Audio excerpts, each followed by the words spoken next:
When did you realize being nice wasn't working anymore?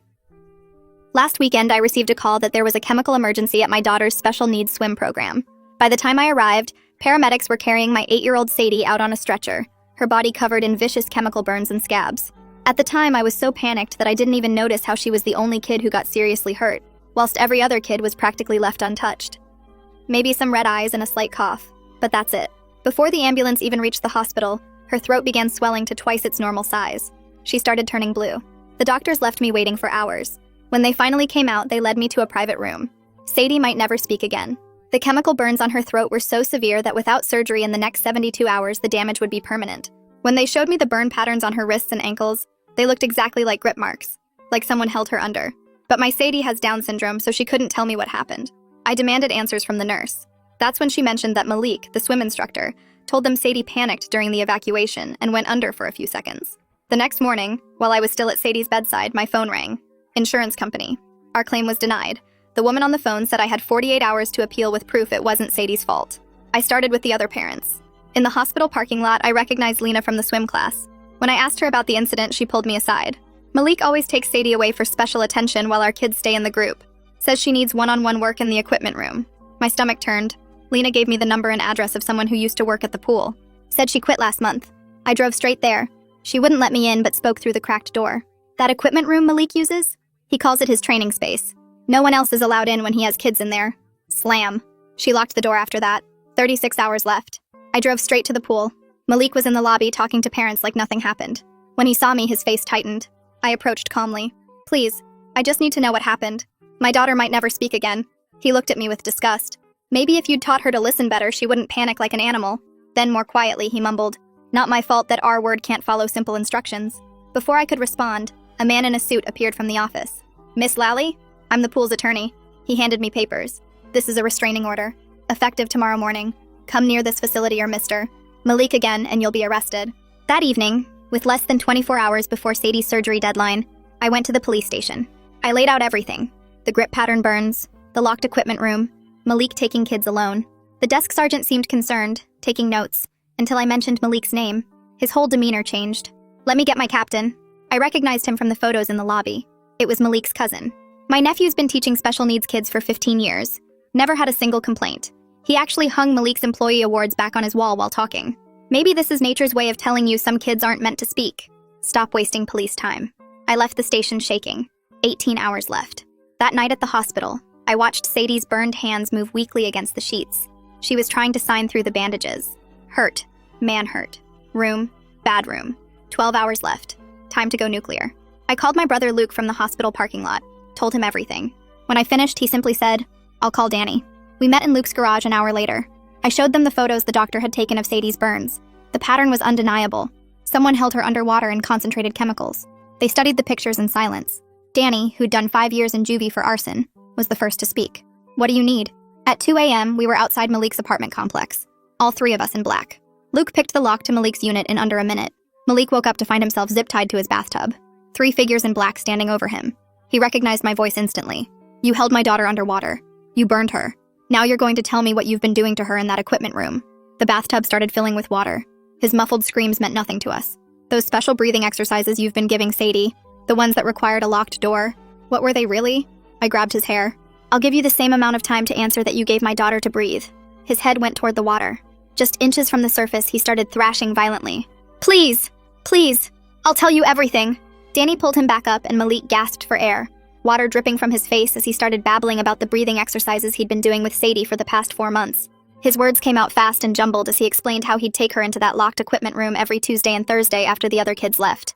Luke held up his phone, recording everything while Danny kept Malik's head positioned just inches above the waterline. Malik's voice shook as he described making Sadie hold her breath while he counted, pushing her limits each time to build what he called endurance. He said she never liked it, always tried to pull away, but he'd grip her wrists tight and tell her it was for her own good. The more he talked, the sicker I felt, watching this man confess to systematically torturing my baby girl week after week. He admitted that during the chemical incident, Sadie had fought harder than she ever had before when he tried to do the breathing exercise in the contaminated water. His voice cracked as he described how she thrashed and kicked, how he had to hold her down with both hands on her shoulders to keep her under. She wouldn't stop struggling, he said. So he held her longer than usual, maybe 30 seconds, maybe 40. He couldn't remember exactly because she was fighting so hard.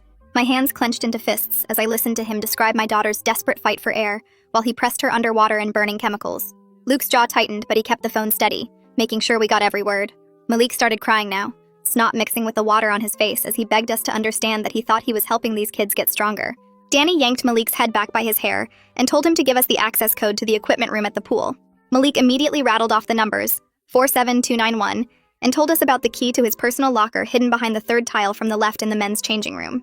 He said everything was in there, his training logs, his notes about each kid, everything we'd need to understand his methods. Danny looked at Luke, who nodded, then used more zip ties to secure Malik to the shower curtain rod instead of the tub, leaving him standing on his tiptoes with his arms stretched above his head. While Danny made sure Malik couldn't escape, Luke started searching the apartment, pulling out drawers and checking closets for anything related to the pool or the kids. I stood guard at the window, watching the empty street below while my hands shook from adrenaline and rage. Luke found it in the bedroom closet, a black notebook tucked behind some old swimming trophies. He brought it to the bathroom and flipped through pages filled with dates, initials, and notes about different children's progress. There were entries going back 3 years, dozens of kids tracked with careful detail about their breathing times and resistance levels. My stomach turned when I saw SL repeated over and over in recent months with notes like, still resisting, and needs more work on compliance. Luke photographed every single page with his phone while sirens wailed somewhere in the distance, making my heart race faster with each passing second.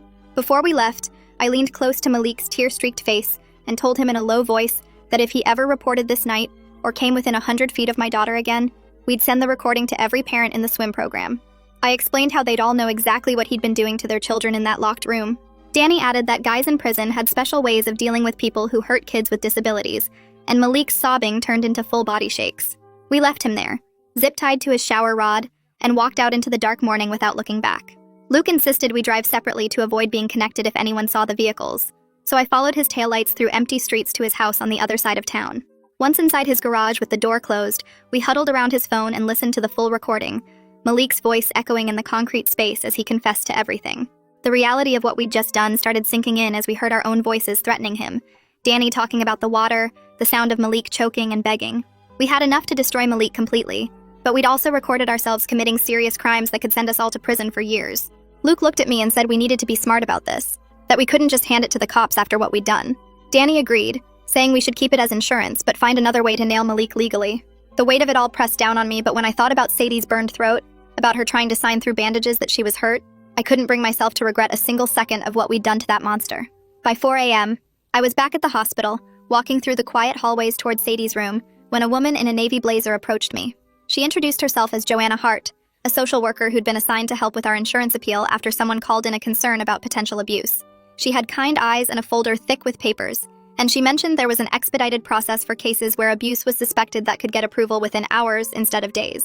I wondered who had called her, maybe Lena or one of the other parents, but I didn't care because this was the first real help anyone had offered. Joanna sat with me in the family lounge and helped me fill out new forms, explaining each section and making sure I included every detail about Sadie's injuries and the circumstances.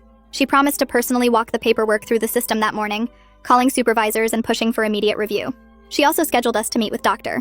Melanie Sumner, supposedly the best ENT surgeon in the state, who had agreed to review Sadie's case right away despite her packed schedule. When Dr. Sumner arrived 2 hours later, she went straight to examining Sadie with gentle hands and specialized equipment.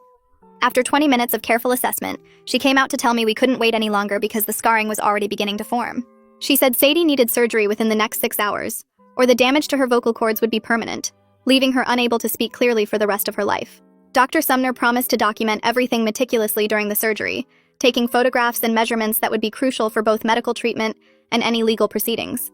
My hands trembled as I signed consent form after consent form, each signature feeling like a prayer that this would save my daughter's voice. While nurses prepped Sadie for surgery, wheeling her toward pre-op on a gurney that looked too big for her small body, my phone buzzed with a text from Luke. He said he and Danny were going to the pool tonight to get into that equipment room and document whatever Malik had been hiding in there. I texted back that it was too dangerous, that security would be increased after the incident, but Luke replied that Danny knew how to disable alarm systems from his time in juvie, and they were going regardless of the risk. I couldn't stop them even if I wanted to, and honestly, part of me was glad they were doing something while I sat useless in this waiting room. The surgical floor was too quiet at this hour, and every sound made me jump thinking it was news about Sadie. Joanna showed up 20 minutes later with a stack of papers and her phone already pressed to her ear, talking to someone about expedited appeals. She pointed at the coffee machine and I shook my head because my stomach was already churning from the 3 cups I'd had since we got here. The clock on the wall moved so slow I swear it was broken, but every time I checked my phone, only minutes had passed since they wheeled Sadie away. Joanna hung up and started dialing another number immediately, while scribbling notes on a legal pad about medical necessity and emergency circumstances. My phone buzzed with a text from Luke, just a simple, "We're in," and my hands started shaking worse than before. I walked to the window and stared at the parking lot, trying not to think about what would happen if they got caught breaking into a public building.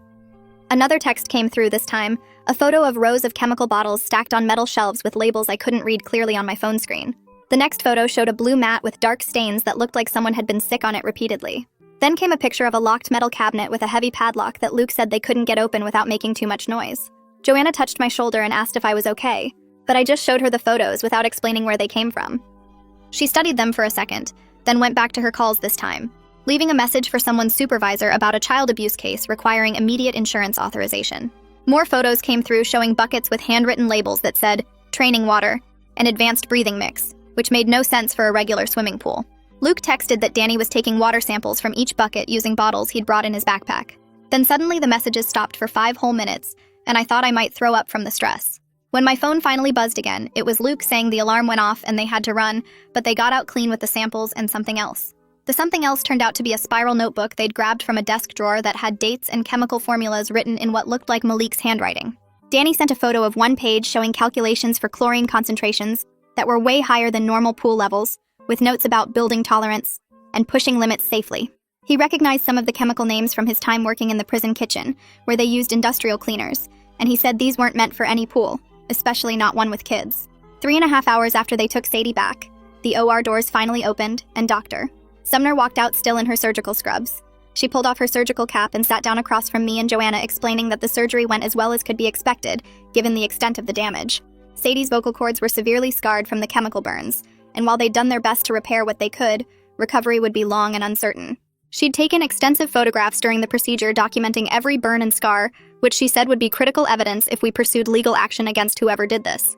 The pattern of burns in Sadie's throat matched the external grip marks, perfectly confirming someone had forced her head underwater and held it there while she tried to breathe the contaminated water. Dr. Sumner promised to write a detailed surgical report that would make it clear this wasn't an accident or a child panicking, but deliberate harm inflicted by someone stronger. She said Sadie would be in recovery for another hour before we could see her, and warned us she'd be groggy and unable to speak for at least a week while the surgical sites healed. After Dr. Sumner left, I called the number Joanna had written down for Veronica Gould, who answered on the second ring, even though it was past 9 at night. I explained everything that had happened from the initial incident to the surgery we'd just finished, and she listened without interrupting once. When I finished, she said she could meet with me tomorrow morning, and told me to start documenting every single expense receipt conversation and medical update from this point forward. She asked if I had any evidence beyond the medical records, and I mentioned the photos Luke had sent without saying how he got them. Veronica said to preserve everything and make multiple copies because the pool would try to destroy any evidence once they knew we were serious about legal action. She gave me her email and told me to send her everything I had tonight so she could start working on it first thing in the morning. The next day, Veronica worked fast, sending official preservation letters to the pool by certified mail, demanding they maintain all records, videos, and chemical logs from the past year. She filed an emergency motion with the court to prevent them from doing any maintenance repairs or cleaning that could destroy evidence of what happened to Sadie. The pool's attorney responded within hours, trying to claim the letters were harassment, but Veronica shot back with citations about evidence preservation in cases involving child injuries. She also started preparing a civil lawsuit naming both the pool and Malik personally as defendants seeking damages for Sadie's medical bills, pain and suffering, and future care needs. That same morning, Glenn Vasquez called my cell saying he was a reporter with the local paper, and he'd heard about an incident at the community pool involving a special needs child. He wanted to investigate but understood if I wanted to protect Sadie's privacy and offered to speak off the record first to see if this was something bigger. I was torn between wanting the whole world to know what Malik did and keeping Sadie out of the spotlight while she recovered. I agreed to meet him, but only to talk generally about pool safety without using Sadie's name or specific details about her injuries. 2 days later, Malik showed up at the police station with his own story claiming 3 masked men had broken into his apartment in the middle of the night and threatened him. He couldn't explain the bruises on his wrists where the zip ties had been, but insisted he was the victim of a vigilante attack. His cousin, the captain, immediately assigned the case to himself, which meant Malik was trying to flip everything around and make himself the victim instead of the criminal. The captain started calling other parents asking if they knew anything about threats against his nephew and warning them about dangerous vigilantes targeting swim instructors. That afternoon, Lena called saying Ahmed Brennan, who worked maintenance at the pool, had reached out to her privately with information about the alarm system. He was scared of losing his job since he had 2 kids to support, but couldn't stay quiet anymore about what he'd seen and knew about Malik's behavior. Ahmed had noticed the alarm system was mysteriously disabled the week before Sadie's incident, and he thought it was connected to whatever Malik had been doing in that equipment room. He wanted to help, but needed assurance that someone would protect him from retaliation if he came forward with what he knew about the pool's operations. Lena gave me his number and said he'd only talk if we met somewhere away from the pool where nobody would see us together. I called Ahmed, and we agreed to meet at a coffee shop across town the next morning before his shift started. When I got there, he was already waiting in a back corner booth with a manila folder on the table and his hands wrapped around a coffee cup like he needed something to hold on to. He looked around nervously before sliding the folder across to me, explaining that Malik had him disconnect certain cameras months ago, claiming they were broken and needed replacement. Inside were work orders with Malik's signature specifically requesting that cameras be removed from the hallway outside the equipment room and the back entrance to the pool area. Ahmed had kept copies of everything because something felt wrong about disabling security equipment in areas where kids were present. He also had timestamps showing when each camera went offline, creating blind spots that would let someone move through those areas without being recorded. I grabbed the folder and thanked Ahmed before driving straight to Veronica's office downtown.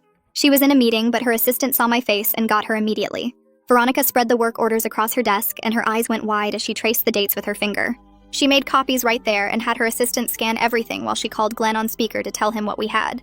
Within an hour, she'd filed it all with the court as evidence of premeditation and sent the originals to Glenn for his investigation. She kept saying this changed everything because it proved Malik planned those blind spots months before Sadie got hurt. That evening, my phone rang while I was back at the hospital with Sadie. It was Joanna calling from her office with news about the insurance appeal. They'd approved partial coverage for the surgery, which was good, but we were still looking at $30,000 in bills that weren't covered. She said she was already working with the hospital's charity program and had meetings set up with 3 different foundations that helped families with medical costs. Her voice stayed positive as she explained the paperwork she needed from me and promised she'd handle most of it herself. 2 days later, Glenn's article hit the front page of the local paper with the headline about safety concerns at community pools. He didn't mention Sadie's name or give specific details about her injuries, but he laid out the pattern of complaints and the disabled cameras. My phone started ringing within minutes of the online version going up. The city announced an emergency inspection of all pool facilities before lunch, and suddenly every parent in town was talking about it. The pool closed that afternoon with a sign saying it was for maintenance, but everyone knew the real reason. Their lawyer sent Veronica a letter the next morning offering $25,000 if we signed an NDA and agreed not to pursue further action. Veronica actually laughed when she read it to me over the phone and said their panic was showing because innocent places don't offer money to make things go away. She wrote back that we weren't interested in anything less than full accountability for what happened to Sadie and every other child Malik hurt. My phone didn't stop ringing after Glenn's article came out. 3 different parents called me that first day saying their kids had also been taken for private sessions with Malik. One mother couldn't stop crying as she told me her 6-year-old son won't even take baths anymore and screams when she tries to wash his hair. Another parent said their daughter used to love swimming, but now she has panic attacks just walking past the pool. The third parent's child had started wetting the bed again after being potty trained for 2 years. All of them said Malik told them their kids needed special one-on-one attention to improve their swimming skills. I gave them all Veronica's number and told them we were building a case together. The next morning, I went back to the police station to file a formal complaint about the captain's conflict of interest in protecting his cousin. The desk sergeant looked uncomfortable but took my complaint and said someone would be in touch. 3 hours later, I got a call from Detective Ronan Osborne, who said he'd been assigned to our case. He sounded young but eager and asked if we could meet that afternoon to go over everything from the beginning. When I met him at a coffee shop near the hospital, he actually took notes and asked real questions instead of dismissing me. He wanted to know every detail about the grip marks on Sadie's wrists and ankles and asked for copies of all the medical photos. I gave him Ahmed's contact information and explained about the disabled cameras and the work orders. Osborne called Ahmed right there and set up an official interview for the next day. He promised to record everything properly and said this gave him probable cause to get a warrant to search the equipment room at the pool. He also mentioned that Internal Affairs was now looking into the captain's handling of abuse cases involving his family members. Ahmed went to the station the next morning and gave his statement with Osborne recording everything. He brought all his copies of work orders and maintenance logs showing exactly when Malik had requested specific cameras be disabled. Osborne got his warrant approved that afternoon and assembled a team to search the pool properly. Meanwhile, Lena had been busy organizing the other parents from the swim program. She created a private Facebook group where families could share their experiences without fear of judgment. The stories that came out were all so similar it made me sick. Kids being taken alone to the equipment room for special training. Children coming home scared of water when they used to love it. Parents being told their kids were difficult or needed extra help to keep up with the group. Lena coordinated with everyone to give official statements to Osborne, and within 2 days he had 12 different families on record describing the same pattern of isolation and fear. The search of the pool happened early on a Thursday morning. Osborne called me after to describe what they found in that equipment room. There were weighted belts that Malik claimed were for building strength in young swimmers. Restraint devices, he said, were training aids to help kids learn proper form. Buckets with residue of chemicals that weren't approved for pool use. Osborne's team photographed everything and took samples for testing. He told me criminal charges were now almost certain, and the prosecutor was already reviewing the case. The captain tried to show up during the search, claiming he needed to supervise since it involved his district. Osborne had to call his supervisor, who arrived within minutes, and told the captain to leave immediately. Word spread fast through the department that the captain was removed from any cases involving the pool or his cousin. By that afternoon, everyone knew he was under investigation himself for obstruction of justice and abuse of power. 3 days later, I was back at the hospital when Sadie tried to speak for the first time since surgery. Her lips moved and this tiny, raspy sound came out that barely sounded like mama, but it was there. Dr. Sumner examined her throat with a scope and said the swelling had gone down enough that speech therapy could start immediately. She scheduled sessions twice a day and showed me exercises to do with Sadie between appointments. The therapist worked with Sadie using mirrors and special tools to help her relearn how to position her tongue and lips. Each session lasted an hour and left Sadie exhausted but determined to keep trying. By the end of the week, she could whisper simple words, though each one seemed to hurt. The next Monday, a social worker from Child Protective Services arrived with special communication boards covered in pictures. She explained they needed to interview Sadie about what happened at the pool, even though she couldn't speak well yet. I sat beside Sadie holding her hand, while the social worker asked questions and showed different pictures. Sadie pointed to an image of a man holding a child's head underwater and started crying. The social worker documented everything with photos and notes while asking follow-up questions using yes and no cards. Sadie kept pointing to the same underwater picture and then to a door being locked. The interview took 2 hours with breaks every 15 minutes, so Sadie could rest her throat. The social worker said she'd file her report within 48 hours and it would support criminal charges. That afternoon, Veronica called saying Malik's attorney had reached out about a possible plea deal. He wanted to claim his client had mental health issues that explained his behavior with the kids. Veronica told him to take that offer straight to the prosecutor because we weren't backing down from the civil lawsuit no matter what criminal deal they made. She said accepting mental health as an excuse would let him work with kids again after treatment. 2 weeks passed before the prosecutor finally filed charges against Malik for multiple counts of child endangerment and assault. They couldn't prove attempted murder without more evidence, but the charges were enough to keep him away from kids permanently. I wanted more, but Veronica said these charges carried serious prison time and would require him to register as a child abuser. The arraignment happened on a Thursday morning at the courthouse downtown. I sat in the gallery watching Malik in his orange jumpsuit trying to look small and harmless. The judge read through the charges while reviewing the evidence, including Sadie's injuries and the pattern of abuse. When the prosecutor mentioned flight risk due to family connections overseas, the judge set bail at $50,000. Malik's family posted bond that same afternoon, but he had to wear an ankle monitor and stay 500 feet from all pools and schools. The conditions also banned him from any contact with children under 18, including his own nieces and nephews. Meanwhile, Glenn had been digging into the pool's administration and published an article revealing the board knew about complaints against Malik for 2 years. Parents had reported concerns about him isolating kids, but the board dismissed them because Malik was the captain's cousin. The city fired 3 administrators within hours of the article going live and announced a full review of hiring practices. Glenn's investigation showed they'd ignored at least 6 formal complaints and never documented them properly. The grand jury convened the following week, and Ahmed testified about the disabled cameras and altered chemical logs. He brought copies of work orders showing Malik specifically requested certain cameras be turned off for maintenance that never happened. Ahmed risked his job telling the truth, but said he couldn't live with himself if he stayed quiet. Other pool employees started coming forward after Ahmed's testimony, saying they'd noticed strange things but were scared to report them. One lifeguard said Malik threatened to get her fired when she asked about the equipment room. Another maintenance worker confirmed finding unusual chemical residue in buckets Malik kept separate from normal supplies. The grand jury indicted Malik on 12 counts, which meant the criminal case would definitely go to trial. During all this, Joanna had been fighting with insurance companies and finally got through to someone at Medicaid who approved emergency coverage. She spent hours on the phone explaining Sadie's case and documenting the abuse aspect, which qualified for special provisions.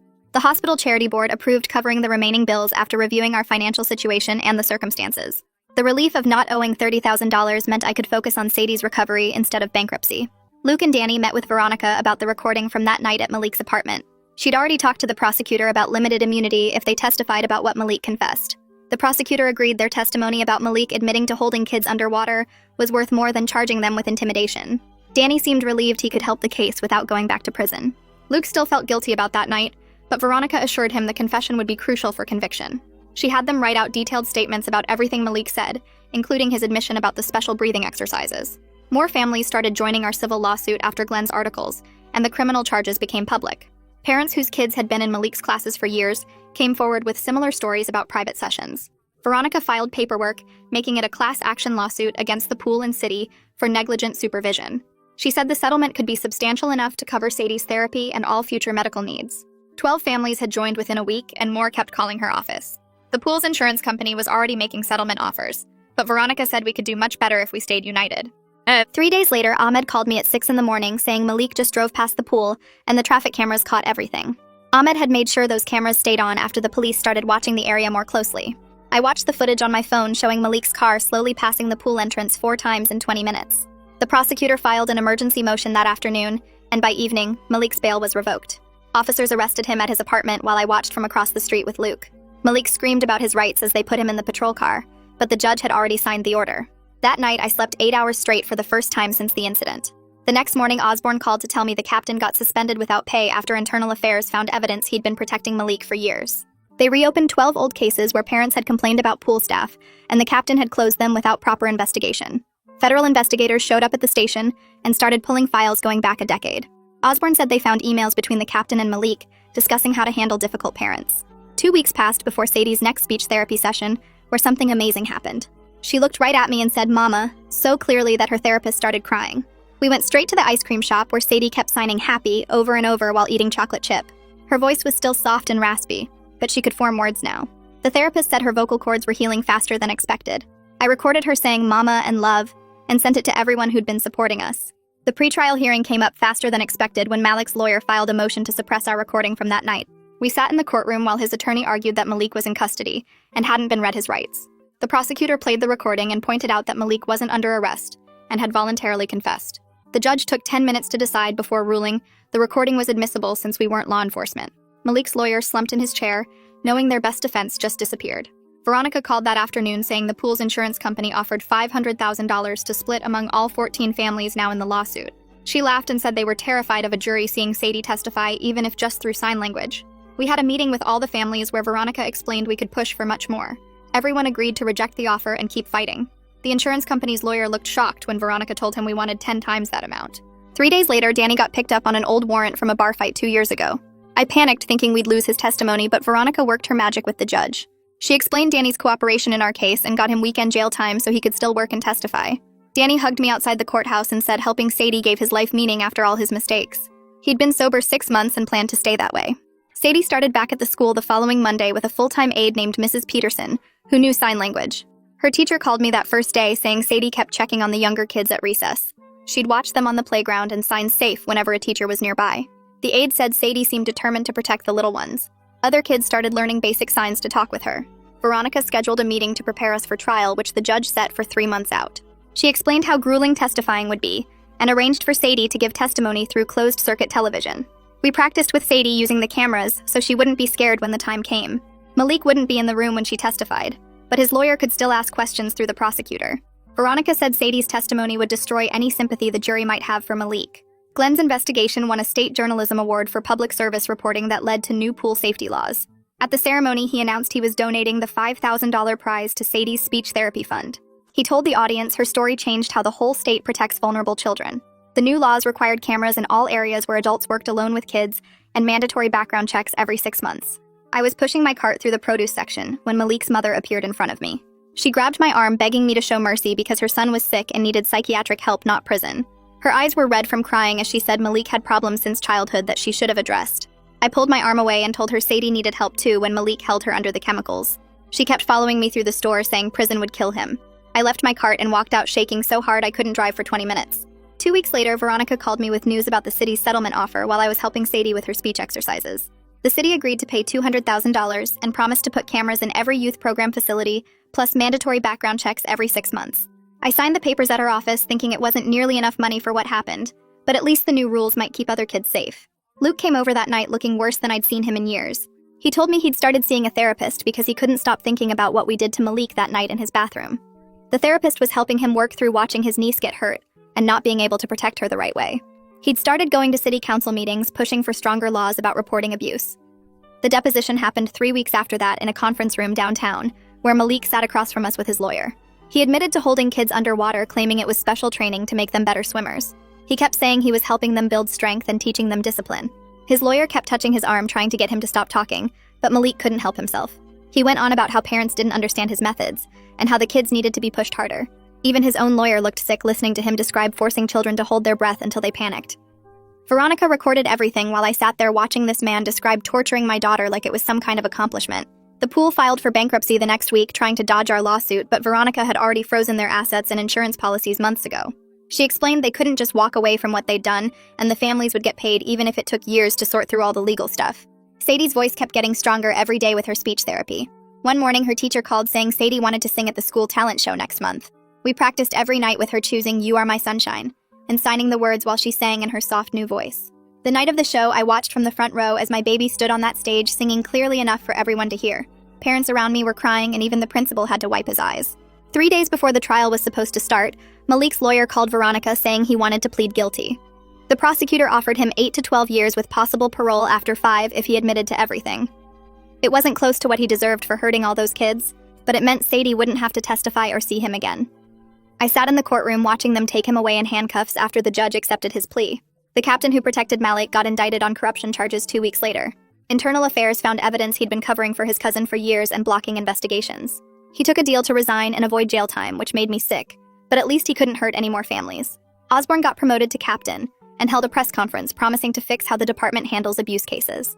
The insurance company finally agreed to cover all of Sadie's medical bills going back to the first day at the hospital. Veronica set up a special needs trust with the settlement money for Sadie's future care and therapy. She only charged us a fraction of her normal fees, saying some cases were more important than money, and she was proud to help our family. Ahmed called me crying when the city hired him as their new pool safety inspector, with a big raise and protection as a whistleblower. He thanked me for giving him the courage to speak up and promised he'd spend the rest of his career making sure every kid was safe at every pool in the city. 6 months after everything started, I got a call from Osborne telling me Malik had been attacked in prison. Some inmates found out what he'd done to special needs children and went after him in the shower. He survived but needed surgery to fix his face and would be eating through a straw for months. I hung up feeling nothing but cold satisfaction that he was finally experiencing a fraction of the fear and pain he'd put those kids through. The other families from the pool started meeting for coffee every week to support each other through the legal mess and help our kids heal. Lena organized play dates where the children could be together in safe spaces, while we parents shared resources and made sure nobody felt alone. Danny finished his weekend jail sentence and started volunteering with troubled kids, telling them how helping save Sadie changed his whole life. He'd been sober for almost a year and said protecting my daughter gave him a reason to stay clean and be better. Dr. Sumner published a medical paper about treating chemical burns on vocal cords, using Sadie's case to teach other doctors how to recognize abuse patterns in burn injuries. She traveled to medical conferences showing the photos and explaining how the grip marks proved this wasn't an accident. The new pool opened with cameras covering every inch of the building and strict rules about adults never being alone with children. 3 weeks after that, a state senator called asking if we'd testify about pool safety laws at the Capitol building. I drove Sadie there in my beat-up Honda while she practiced signing her name on every scrap of paper she could find. The hearing room was packed with reporters and other families who'd been hurt by similar situations. The senator read our story into the record while Sadie sat next to me coloring in her notebook. They voted right there to create new rules requiring cameras in every room where adults work with kids. The governor scheduled the signing ceremony for the following Tuesday at the Children's Hospital where Sadie had her surgeries. When we got there, news crews were setting up everywhere, and the governor was already at the podium talking about protecting vulnerable kids. He called Sadie up to hand him the pen for signing. She walked up slowly, still getting used to people staring at her scars, then handed him the pen and said, "For safe kids," into the microphone. Everyone started clapping, and the governor signed it right there, making it official law. Danny showed up at the ceremony wearing a suit I'd never seen him in before. He pulled me aside afterward and told me he'd just finished his last weekend in jail and got hired at a youth center downtown. He was teaching kids about making better choices and using our story as an example of protecting people who can't protect themselves. The director said Danny was the best counselor they'd hired in years because the kids actually listened to him. Lena had been busy too, setting up meetings at the community center for all the families from the pool. We met every Thursday night while the kids played in the next room with volunteers watching them. Parents shared lawyer recommendations, therapy resources, and just listened to each other cry sometimes. The group grew from 5 families to almost 20 within 2 months. Dr. Sumner sent me a copy of the medical journal where she published her paper about treating chemical burns on vocal cords. She used Sadie's x-rays and treatment photos to show other doctors what to look for when kids come in with suspicious injuries. Medical schools started inviting her to speak at conferences about recognizing abuse patterns in burn cases. She always carried Sadie's before and after photos to show how kids can recover with the right treatment. Luke started picking Sadie up from the school every Friday to take her for ice cream. He'd sit through every school play, every therapy appointment, every doctor visit without me even asking. One night he told me that what we did to Malik still keeps him up sometimes, but watching Sadie get stronger makes it worth every sleepless night. He installed a doorbell camera at my apartment and taught Sadie a special knock so she'd always know it was him. 6 months after everything, the city opened the rebuilt pool with a whole ceremony about their new safety rules. Background checks for every employee, cameras in every room, and parents could watch live feeds on their phones. They hired a trauma specialist who worked with kids who'd been through abuse. Sadie saw the flyers at the school and asked if she could try swimming again. I signed her up even though my hands shook filling out the forms. Her first day back at a pool, she grabbed my hand so tight her knuckles went white. The new instructor, a woman with gray hair and the softest voice, let Sadie sit on the edge, just putting her feet in for the whole first lesson. Week by week, Sadie went deeper, first sitting on the steps, then standing in the shallow end, then letting the instructor hold her while she floated. 2 months in, I was watching through the window when Sadie started kicking across the pool with a kickboard. She looked right at me through the glass and signed brave, with the biggest smile I'd seen since before everything happened. The instructor said Sadie was her bravest student and asked if she could use her story to help other kids who were scared of water. Fast forward to last month, exactly 1 year after the chemical burns. Sadie's school was having their spring talent show, and she signed up without telling me. I sat in the auditorium with Luke, Danny, Lena, and half our support group, having no idea what she planned to do. The curtain opened, and there was my baby girl standing at the microphone in her favorite purple dress. She started telling knock-knock jokes, her voice clear and strong, making the whole auditorium laugh at her silly puns about swimming and being brave. When she finished, she signed "I love you" to me from the stage while everyone gave her a standing ovation. The principal said it was the best act they'd ever had because Sadie showed everyone that being different and having scars didn't mean you couldn't be funny and confident. That night, tucking her in, Sadie asked if we were stronger now than before the bad man hurt her, and all I could do was nod because my throat was too tight to speak. Thanks for letting me wonder and explore alongside you today. It's been such a fascinating journey. Until we meet again, friend. If you made it to the end, drop a comment. I love reading all your comments.